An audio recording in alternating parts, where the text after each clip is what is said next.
Nakita 2 p.m.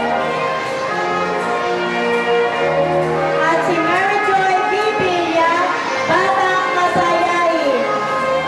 Ang Malintabong Daycare Center po ay naisayalit ng pamamahala ng ating daycare worker, Judith Jennifer Dintos.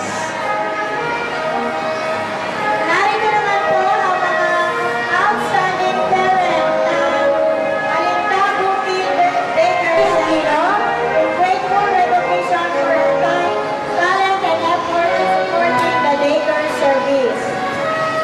Given this 18th day of March in the year of our Lord 2010 at Malinta, Valenzuela City.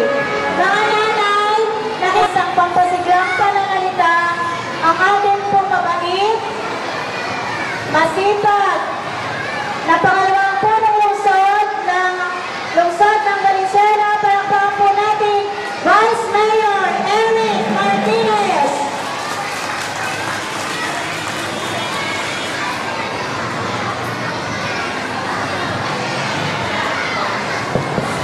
Magandang umaga sa inyong lahat. Magandang umaga sa ating mga panauhin sa harapan, Vice Jean Hernandez, Councilor Kay Pineda, Attorney Bong Sangguyo, sa ating kaibigan Ma'am Luz Cabral, at sa ating mga magulang at mga daycare teachers, sa ating mga panauhin. Nakikita ko pa rito ang ating konsehal at chairman ng Committee on Education, Konsehal Jerry Esplana. Andito rin si Konsehal Richie Cuadra. At syempre, andito ang ating pinakamamahal na idol ng kabataan, Marlon Idol Alejandrino. Sino pa? At sa inyo pong lahat, mga magulang, tunay na puno ng sigla at kagalakan ang ating mga magulang. Hindi na tayo mapakali at gusto na nating mag-Jollibee, kumain sa labas, mag-picture taking. Pero ang mensahe po ng inyong pangalawang punong lungsod sa inyo pong lahat, hindi pa po tapos ang laban. Tuloy ang laban. Laban ng bawat magulang upang itaguyod ang edukasyon ng ating mga anak. Ang laban sa edukasyon ay magsisimula sa inyo, mga magulang. Ang laban sa kahirapan ay mapapagtagumpayan natin kung mapapaglabanan natin ang ating pangarap na mapagtapos ang ating mga anak. Kaya po sa laban na yan, kasama nyo ang pamahalaang lungsod, hindi po kayo nag-iisa. Ginagawa po ng ating pamahalaang lungsod sa pangunan ni Mayor Sherwin Gatchalian ang pagpapatayo ng maraming silid-aralan, ang pamantasan ng lungsod ng Valenzuela, ang Valenzuela Polytechnic College, at ang iba pang mga infrastrukturang pang-edukasyon upang sa darating na panahon, ang mga kabataang nandito ngayong umagang ito ay makagamit ng mga institusyong makakapagtawid sa atin sa ating laban sa kahirapan. Kaya po yan muli ang mensahe sa inyo, mga magulang. Ang laban sa kahirapan ay sama-sama nating susungin. Hindi po kayo nag-iisa. Kung kaya ipagpapatuloy mo, ipagpapatuloy ko, at ipagpapatuloy natin lahat ang laban para sa kabataan ng lungsod ng Valenzuela. Muli po sa inyong lahat, congratulations!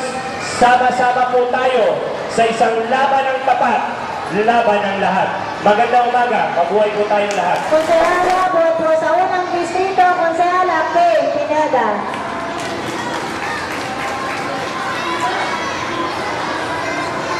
Okay. Sa atin pong Vice Mayor Eric Martinez, sa amin pong pinsan, si Ma'am Jean Hernandez, si Attorney Bong Sangguyo, si Tita Luz, sa atin pong daycare teachers, si Ma'am Des, si Ma'am Judy, at si Ma'am Cecil, sorry, Ma'am Tay. At sa atin pong sa ating pong mga batang nagsipagtapos ngayong umaga na to, sa kanila pong mga magulang, congratulations po sa ating lahat. At kami po sa pamahalang lungsod ng Valenzuela ay taus-pusong nagpapasalamat sa inyo sa pagtangkilik po ninyo sa mga daycare centers po dito sa atin sa iba't ibang barangay dito po sa Valenzuela. At next school year, tayo po ay tutugtong na po sa Malinta Elementary School. Huwag po tayong magsasawang mga magulang na turuan po sila ng kanilang mga leksyon sa paaralan. Siyempre po, ganun din po ng kagandahang asal. Para maging mabuting mamamayan po sila ng Barangay Malinta, maging mabuting kabataan din po ng Valenzuela. Hindi ko na po pakakahabaan. Muli po, ako po ang inyong kapuso sa paglilingkod. Si Halakay Pineda na bumabati po sa bawat isa sa atin ng isang magandang umaga at congratulations po sa ating lahat. Ito sa mga outstanding parent. Tinatawagan ko na po si Tracy Aquino.